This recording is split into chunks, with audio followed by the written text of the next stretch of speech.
Assalamualaikum warahmatullahi wabarakatuh. Perkenalkan, nama saya Agus Maulana dari program studi S1 Akuntansi UPN Veteran Jakarta dengan nomor IDN 0009 08 90 07. Video kali ini adalah ditujukan untuk memenuhi salah satu syarat sertifikasi dosen tahun 2023, yaitu pernyataan diri dosen, unjuk kerja Tridharma Perguruan Tinggi atau PDD UKT-PT khususnya terkait dengan bidang pengajaran. Pada video kali ini, saya akan menjelaskan tiga hal. Yang pertama terkait dengan pendidikan dan bidang yang sedang saya tekuni di perguruan tinggi. Kemudian yang kedua, saya akan menjelaskan terkait dengan satu mata kuliah secara spesifik, yaitu mata kuliah praktik akuntansi. Dan di akhir, di bagian ketiga, kita akan menyaksikan video pembelajaran terkait dengan mata kuliah praktika akuntansi di kelas pada pertemuan ke-10. Yang pertama terkait dengan pendidikan dan bidang pengajaran yang saya tekuni di perguruan tinggi. Saya merupakan lulusan S1 Pendidikan Akuntansi dari Universitas Pendidikan Indonesia dan S2 dari Magister Ilmu Akuntansi Universitas Indonesia. Diangkat menjadi seorang dosen pada tahun 2019 di program studi S1 Akuntansi, Fakultas Ekonomi dan Bisnis UPN Veteran Jakarta. Saya ditugaskan oleh program studi untuk mengampu 3 mata kuliah, yaitu praktika akuntansi, praktika proses bisnis, dan akuntansi syariah. Di video bagian pertama ini, saya akan menjelaskan terkait dengan mata kuliah praktika akuntansi yang saya ampu dengan metode delivery, interaction, dan assessment. Delivery di sini terkait dengan penyampaian materi mata kuliah kepada mahasiswa, kemudian interaction terkait dengan bagaimana interaksi dosen dengan mahasiswa selama pembelajaran, dan yang ketiga, terakhir assessment, yaitu penilaian kepada mahasiswa di mata kuliah ini. Untuk menjelaskan mata kuliah praktika akuntansi, kami akan bagi menjadi 6 bagian. Yang pertama terkait dengan deskripsi dari mata kuliah praktika akuntansi. Yang kedua yaitu tujuan pembelajaran yang terdiri CPL, CPMK, dan sub-CPMK. Kemudian materi, keempat bahan pustaka, kelima metode pembelajaran, dan yang terakhir penilaian mata kuliah. Mata kuliah praktika akuntansi merupakan mata kuliah wajib di program studi akuntansi dengan kode AKT 120205 yang merupakan rumpun dari mata kuliah Financial Accounting and Reporting. Bobot mata kuliah ini yaitu 2 SKS dengan tipe 2 SKS ini adalah praktikum yang akan diperoleh atau akan diambil oleh mahasiswa di semester kedua. Mata kuliah ini diampu secara tim teaching oleh 3 orang, saya sendiri, kemudian Pak Andi Setiawan dan Pak Krisno Septian yang akan mengampu 6 kelas untuk mata kuliah praktika akuntansi ini secara berotasi atau bergiliran. Secara umum, mata kuliah praktik akuntansi ini adalah mata kuliah yang didesain agar mahasiswa bisa beradaptasi dengan perubahan lingkungan bisnis di seluruh Indonesia. Di mana kita ketahui bahwa saat ini, seiring perkembangan era digital, pencatatan sistem akuntansi di perusahaan sudah tidak lagi menggunakan sistem yang manual atau menggunakan Microsoft Excel, tetapi lebih menggunakan software-software yang sudah modern dan software-software yang sudah sangat bagus di era digital ini. Oleh karena itu, di program studi kami menyediakan satu mata kuliah, yaitu mata kuliah praktika akuntansi ini, di mana mahasiswa bisa belajar untuk menggunakan software akuntansi. Software yang digunakan dalam mata kuliah ini adalah dua. Yang pertama adalah Zahir Accounting dan Accurate Online. Di mana kita ketahui bahwa dua aplikasi ini adalah aplikasi yang cukup banyak digunakan oleh perusahaan-perusahaan yang ada di Indonesia. Dengan melalui mata kuliah ini, mahasiswa diharapkan dapat memperoleh pengetahuan dan pengalaman belajar untuk bagaimana yang pertama melakukan input transaksi, kemudian membuat laporan keuangan sesuai dengan standar akuntansi yang berlaku di Indonesia. Tujuan pembelajaran dari mata kuliah praktik akuntansi sesuai dengan kurikulum program studi akuntansi tahun 2020, di mana program studi S1 akuntansi di UPN Veteran Jakarta berkomitmen untuk menghasilkan lulusan dengan 4 profil lulusan. Yang pertama adalah sebagai junior akuntan, yang kedua sebagai internal auditor, yang ketiga sebagai eksternal audit, dan yang keempat adalah junior akuntan di pemerintahan. Dari profil lulusan tersebut, program studi menurunkannya menjadi beberapa capaian pembelajaran lulusan, di antaranya yang dibebankan ke dalam mata kuliah ini adalah CPL 2, CPL 4, CPL 7, dan CPL 10. Dari 4 CPL ini diturunkan menjadi 3 capaian pembelajaran mata kuliah. CPMK yang pertama, yaitu mahasiswa dari mata kuliah ini diharapkan dapat menjelaskan perkembangan aplikasi akuntansi yang digunakan di Indonesia. Yang kedua, CPMK yang kedua yaitu mahasiswa diharapkan mampu menggunakan teknologi informasi untuk mencatat transaksi keuangan dan menyusun laporan keuangan dengan menerapkan prinsip akuntansi sesuai dengan standar akuntansi yang berlaku di Indonesia dan di dunia internasional. CPMK yang ketiga, tujuan dari pembelajaran mata kuliah ini adalah mahasiswa diharapkan mampu mengoperasikan piranti lunak atau software berbasis desktop dan berbasis cloud dalam mencatat dan menyusun laporan keuangan perusahaan. Untuk CPMK ini dibagi menjadi 8 sub CPMK, di mana 8 sub CPMK ini terdistribusi menjadi 16 kali pertemuan atau tatap muka di mata kuliah ini. Terkait dengan materi perkuliahan, sesuai dengan CPMK-nya, untuk mata kuliah ini terdiri dari 8 materi utama yang terdistribusi ke dalam 3 CPMK. Untuk CPMK pertama, CPMK 1 ini terdiri dari 2 topik utama. Yang pertama adalah pengenalan perkembangan akuntansi, aplikasi akuntansi di Indonesia dan di seluruh dunia. Kemudian yang kedua adalah pengenalan aplikasi akuntansi berbasis cloud accounting atau cloud computing. Kemudian untuk CPMK kedua, ini terdiri dari 3 materi atau 3 topik utama. Yang pertama adalah praktik pembuatan database serta setup informasi dan saldo awal perusahaan. Yang kedua adalah praktik input transaksi keuangan perusahaan. Dan yang ketiga adalah praktik membuat laporan keuangan menggunakan aplikasi Zahir Accounting. Untuk CPMK ketiga, ini kaitannya dengan aplikasi Accurate Online berbasis cloud, di mana ada 3 topik utama juga. Yang pertama adalah setup saldo awal dan setup informasi perusahaan di aplikasi Accurate Online. Kemudian input transaksi di Accurate Online, dan terakhir adalah membuat laporan keuangan menggunakan aplikasi Accurate Online. Untuk bahan pustaka yang digunakan dalam mata kuliah ini terdiri dari bahan pustaka utama dan pustaka pendukung. Untuk pustaka utama, kami ambil dari modul aplikasi Zahir dan modul aplikasi Accurate Online yang disediakan oleh para pengembang software. Untuk textbook yang kita gunakan adalah textbook dari Rumni tahun 2021 terkait dengan Accounting Information System, dan kami juga menggunakan beberapa buku referensi yang bisa digunakan mahasiswa untuk penggunaan aplikasi. Terkait dengan referensi atau bahan pustaka pendukung yang kami gunakan adalah ada beberapa jurnal hasil dari penelitian dosen pengampu dan juga hasil abdimas dari dosen pengampu terkait dengan penggunaan Zahir dan Accurate Online di UMKM di Jakarta.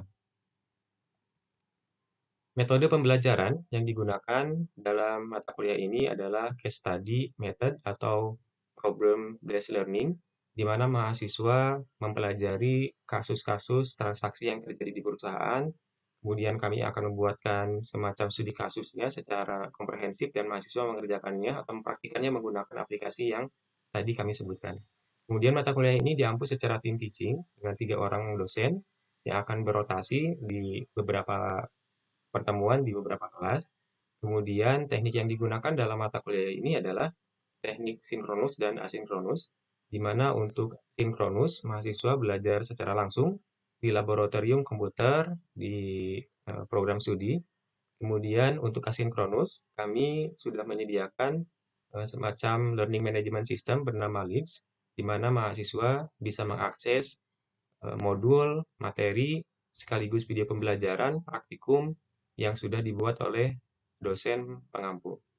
Kemudian untuk bahan ajar yang kami sediakan di e-learning, tadi sudah kami sebutkan, yaitu modul, video pembelajaran, dan materi studi kasus yang dapat diakses secara real-time oleh mahasiswa sejak pertemuan pertama. Untuk penilaian mata kuliah ini mahasiswa akan dinilai secara objektif dengan 4 komponen penilaian. Yang pertama adalah praktikum atau studi kasus dengan bobot 60%, kemudian tugas kuis 10%, yang ketiga yaitu komponen ujian tengah semester sebanyak 15%, dan yang terakhir adalah komponen tugas untuk ujian akhir semester sebanyak bobotnya adalah 15%. Penilaian mata kuliah ini digunakan metode outcome-based education sesuai dengan kurikulum yang digunakan oleh program studi. Oleh karena itu, setiap tugas maupun itu tugas individu ataupun tugas praktikum ataupun kuis itu akan berkorelasi langsung dengan CPMK dari mata kuliah ini. Sehingga pada akhir pembelajaran kita dapat menghitung berapa capaian atau ketercapaian pembelajaran lulusan mahasiswa untuk mata kuliah ini. Sekian penjelasan terkait dengan mata kuliah praktika akuntansi yang saya ampu. Selanjutnya, kita akan menyaksikan rekaman video pembelajaran di kelas atau di laboratorium pada pertemuan ke-10 dengan topik setup informasi dan setup saldo awal perusahaan dagang menggunakan aplikasi Accurate Online. Selamat menyaksikan.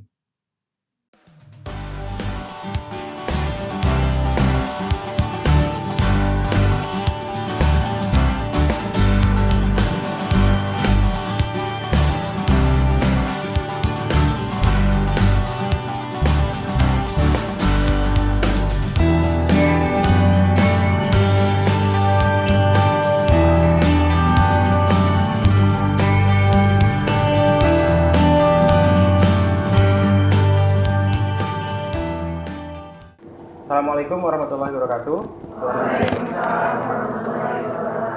Ya, selamat siang semuanya. Mudah-mudahan teman-teman semua dalam keadaan sehat walafiat. Alhamdulillah, pada hari ini kita bisa bertemu lagi di kelas praktika akuntansi di pertemuan ke-10. Ya, di pertemuan kali ini kita akan melanjutkan pembelajaran kita dalam penggunaan aplikasi Accurate Online untuk pencatatan dan pelaporan keuangan perusahaan. Baik teman-teman, seperti yang sudah kita pelajari sebelumnya, minggu kemarin kita sudah belajar tentang apa?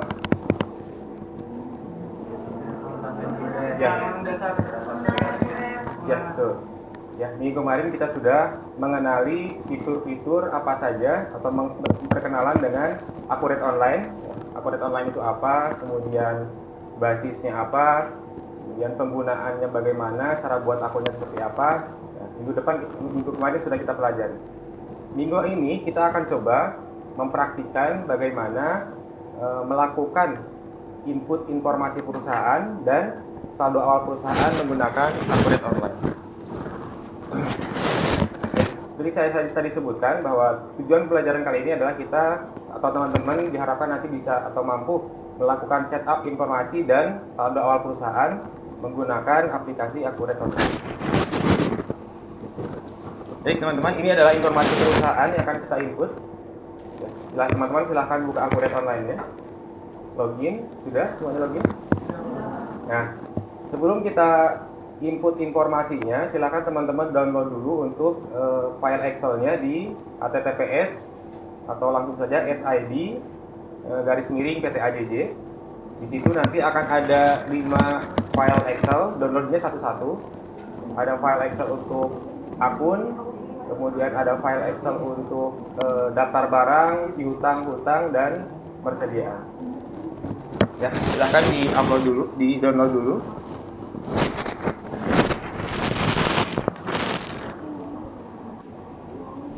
Baik, sambil menunggu ya, mungkin teman-teman sudah terbuka, punya saya belum terbuka. Yang akan kita catat, perusahaan yang akan kita catat adalah namanya PT Aneka Jaya Jam. Perusahaan ini bergerak dalam bidang penjualan berbagai jenis jam tangan. Ya. Perusahaan ini sudah berjalan sebelumnya, mulai menggunakan aplikasi Accurate online-nya. Di sini dalam studi kasusnya disebutkan tanggal 1 Januari 2021. Data yang disebutkan di sini adalah data yang disediakan di sini adalah per 31 Desember 2020. Ya. Kita akan pelajari dulu kebijakan akuntansinya yang nanti akan kita input di dalam setup informasi perusahaannya. Yang pertama, dalam kebijakan umum disebutkan beberapa pelanggan atau pemasok menggunakan USD dalam bertransaksi. Nah, ini harus kita, ini punya saya belum, saya coba rubah dulu. Ya, seperti saya sebutkan minggu lalu bahwa Accurate Online punya fitur atau punya update interface yang baru ya. Dulu kebijakan-kebijakan ini kita set up di awal sebelum membuat database. Nah, sekarang karena database-nya setupnya hanya singkat, maka kebijakan-kebijakan ini, kebijakan umum, penjualan dan lain sebagainya, kita set up setelah database-nya di-create ya. Oke, yang pertama kita set up untuk kebijakan umum, bahwa di sini yang pertama tadi dia menggunakan USD. Berarti kita harus menambahkan USD sebagai mata uang dalam perusahaan ini. Ya, karena di sini belum dimasukkan, di sini masih menggunakan rupiah semuanya. Nah, agar untuk memasukkan USD kita masuk ke bagian perusahaan sini ya. Kemudian pilih mata uang.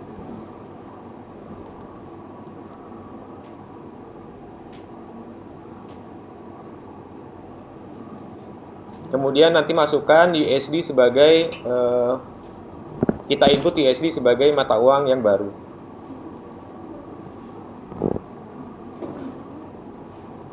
Nah, di sini ya, di data baru masukkan saja USD, ketik USD sampai muncul ininya. Ya, sampai muncul US dolarnya. Kalau sudah disimpan. Baik, kemarin sudah saya sampaikan. Setiap list dari Accurate itu ada di bagian mana? Ini ya, yang hijau. Kalau sudah di input, pastikan dia sudah masuk di sini. Ya, di bagian list mata uang. Oke, yang pertama sudah kita setup untuk mata uangnya US dollar. Selanjutnya, yang kedua, perusahaan adalah PKP yang memungut dan membayar pajak. Ini sebenarnya tidak ada pengaturannya, tapi ini untuk nanti kita aware ya, bahwa dalam pencatatannya kita harus mengakui pajaknya. Kemudian aset perusahaan diakui dalam pencatatan perusahaan. Nah, di sini sudah ada menu aset tetap. Maka ini berarti sudah aktif fiturnya ya. Berarti ini bisa kita lewat. Penjualan. Penawaran penjualan dibuat dan dikirimkan langsung kepada pelanggan. Nah, berarti perusahaan dalam alur bisnisnya dia ada penawaran penjualan dulu. Ya. Karena di sini disebutkan ada penawaran penjualan. Di dalam Accurate, seperti saya sampaikan kemarin, fitur-fitur ini customize. Kita bisa hilangkan penawarannya, tapi bisa kita munculkan. Nah, di perusahaan ini berarti termasuk perusahaan yang ada penawarannya. Berarti kita harus tahu di mana pengaturan memunculkan dan menghilangkan penawaran ini. Masuknya di pengaturan, preferensi,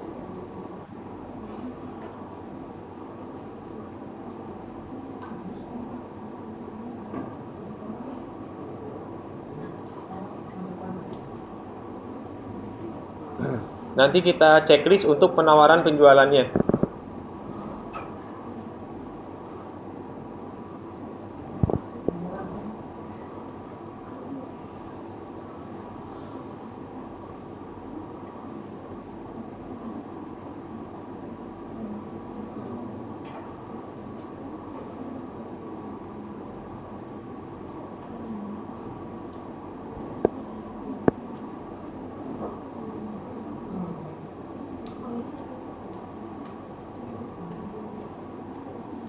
Nah, di sini di preferensi kita masuk ke bagian fitur. Ya, di bagian fitur ini adalah pengaturan untuk penjualan, pembelian, persediaan. Nah, sekarang kita masuk ke bagian penjualan terlebih dulu. Di bagian penjualan tadi ada penawaran penjualan. Berarti pastikan bahwa penawaran penjualan ini di checklist. Ya. Kemudian di sini ada retur penjualan sebagai pengurang nilai piutang. Nah, retur penjualannya di checklist. Kemudian perusahaan akan melakukan perhitungan dan pembayaran komisi salesman. Komisi salesman di sini di bagian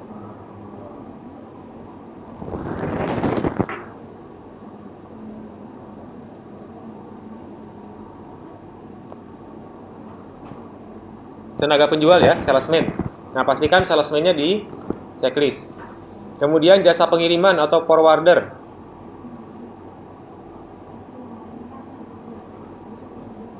Nah, pastikan yang jasa pengirimannya di checklist. Di sini sudah di checklist semua. Kemudian perusahaan memberikan adanya syarat tenggang waktu. Berarti ini adalah termin ya. Berarti ada terminnya dalam pembayaran. Nah, pastikan di sini untuk terminnya dia di checklist juga. Pengepakan barang tidak ada. Nah, syarat pembayaran ya. Bagian syarat pembayaran. Nah, sudah semua di penjualan, kita masuk ke bagian pembelian.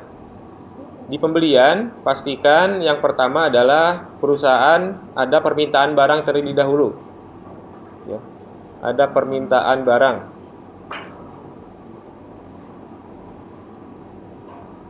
Permintaan barang itu di bagian pembelian, tapi di sini belum ada ya. Nanti kita coba cek lagi di menu selanjutnya. Kemudian bagian accounting membuat PO. PO ini adalah ini, pesanan pembelian. Ya, PO-nya sudah di checklist. Kemudian proses pembelian barang diproses oleh forwarder. Forwarder itu di bagian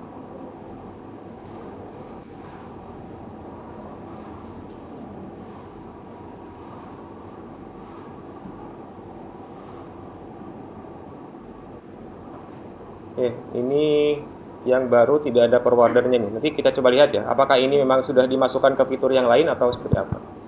Ya. Itu untuk pembelian. Kemudian kita lanjutkan ke bagian persediaan. Nah, ini yang perlu kita input ya. Perusahaan punya dua gudang. Yang pertama gudang depan dan belakang. Kita coba lihat di data selanjutnya. Ya, ini adalah data versi tabelnya. Nah, data Excel yang teman-teman miliki itu bentuknya seperti ini. Ya, kita masuk ke bagian persediaan. Di persediaan di sini ada dua gudang, gudang depan dan gudang belakang. Nah, kita input dulu gudangnya. Untuk input gudang masuk ke bagian persediaan. Kemudian pilih gudang. Kalau salah dalam melakukan tahapan ini, biasanya akan gagal ketika proses import barang persediaan. Ya, jadi pastikan tahap ini sesuai. Nah, pastikan untuk nama gudangnya nanti yang kita buat sama persis dengan gudang di ini. Di sini ya, depan. Jangan menggunakan kata gudang di depannya. Ya, depan saja. Kita masukkan di sini depan. Jadi ini kita buat baru, buat gudang baru namanya adalah depan. Kemudian kita simpan. Nah, otomatis ya sudah tersimpan. Kita buat gudang yang kedua, yaitu gudang belakang. Langsung saja diketik belakang, kemudian simpan.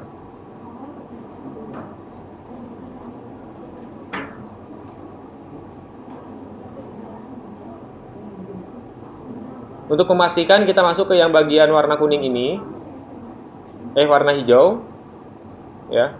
Di sini pastikan ada dua gudang yang perlu ada ya, depan dan belakang. Yang utama ini dibiarkan saja. Ini kita tidak gunakan.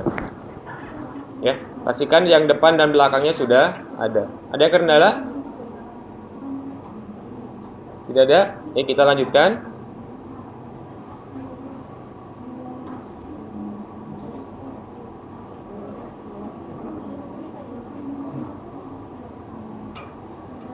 Nah, selanjutnya perusahaan memiliki kegiatan memproduksi atau merakit barang.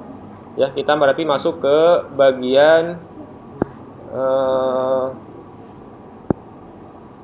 fitur, kemudian perusahaan.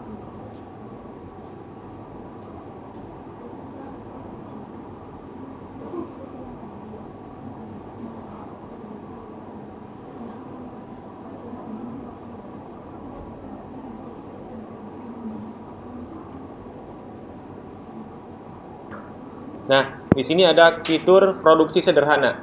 Ya, yang dimaksud dengan merakit dan memproduksi adalah ini, produksi sederhana. Ya, ini pastikan sudah di checklist. Kemudian metode perhitungannya pivot, ini tadi sudah kita setup ketika pembuatan database. Ya, kemudian kebijakan lainnya, perusahaan tidak mencatat biaya dan beban operasional per departemen, berarti departementalisasinya tidak kita setting. Kemudian perusahaan akan menggunakan daftar akun perkiraan yang dimiliki sendiri. Ya, ini sebetulnya sudah tadi settingannya ketika di awal. Oke, kita masuk untuk setup setup saldo awal akun.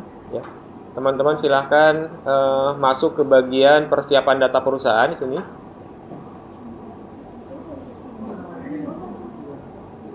Ada ya, data perusahaan. Kemudian kita, nah ini saya jelaskan dulu ya.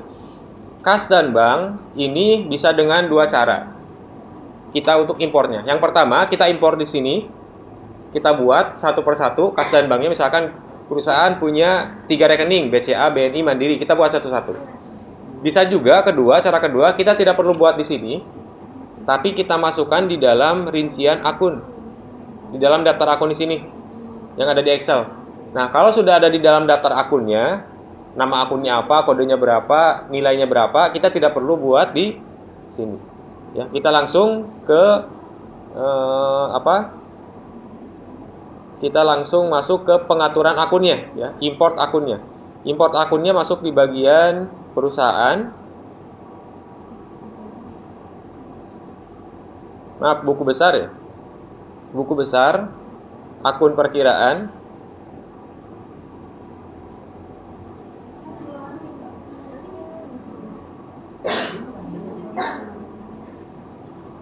Ya, di bagian di bagian akun perusahaan itu kalau tidak salah ada menu import ya di tengah. Menu import di tengah itu diklik. Saya koneksinya kurang bagus ini.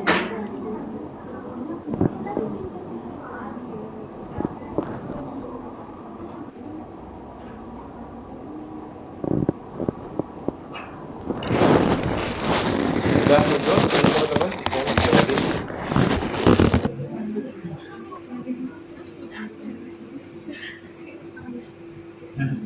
Nah, ke bagian yang warna hijau ya. Bagian yang warna hijau. Ya, yang daftar list itu. Kemudian ada di situ tulisan import kanan di atas ya, di tengah atas import. Ya, import data. Ya, import, kemudian import dari Excel.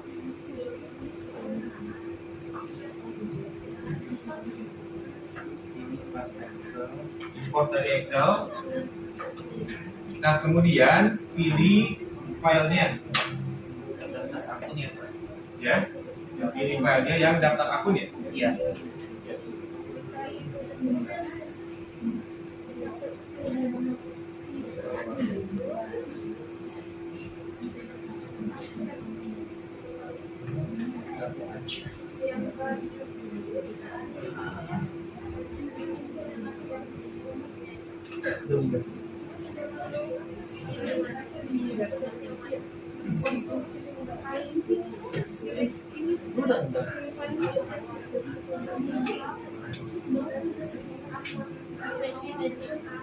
Satu sampai 5. Berapa? 1 sampai 5. Apa itu 1 sampai 5? Daftar akun dulu ya, Pak? Tidak sih. Daftar sih.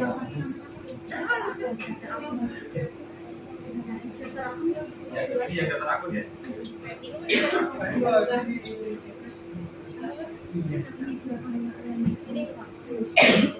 Ya, pilih filenya, kemudian unggah.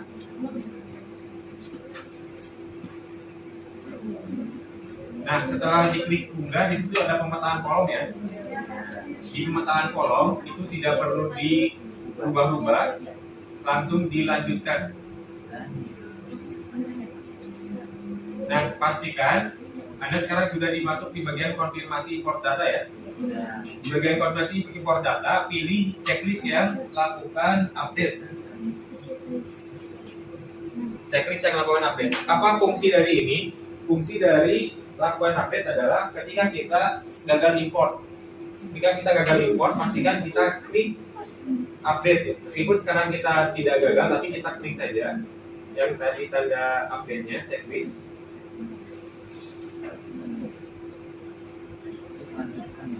Kemudian lanjutkan.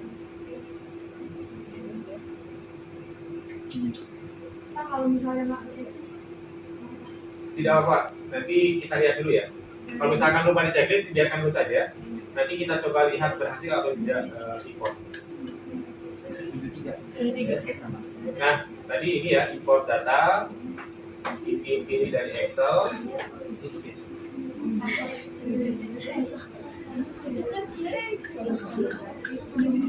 Kemudian juga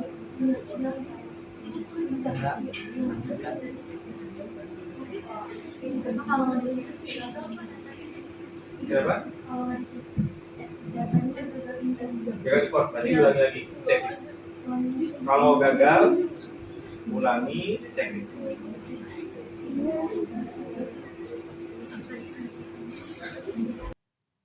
Nah, itulah Bapak Ibu untuk rekaman dari video perkuliahan di tatap muka ke-10 mata kuliah praktik akuntansi. Dengan berakhirnya video tersebut, berakhirlah juga video pernyataan diri dosen, unjuk kerja Tridharma Perguruan Tinggi untuk bidang pengajaran. Semoga video ini bermanfaat. Terima kasih atas saran dan masukan dari Bapak Ibu semua. Saya ucapkan terima kasih. Wassalamualaikum warahmatullahi wabarakatuh.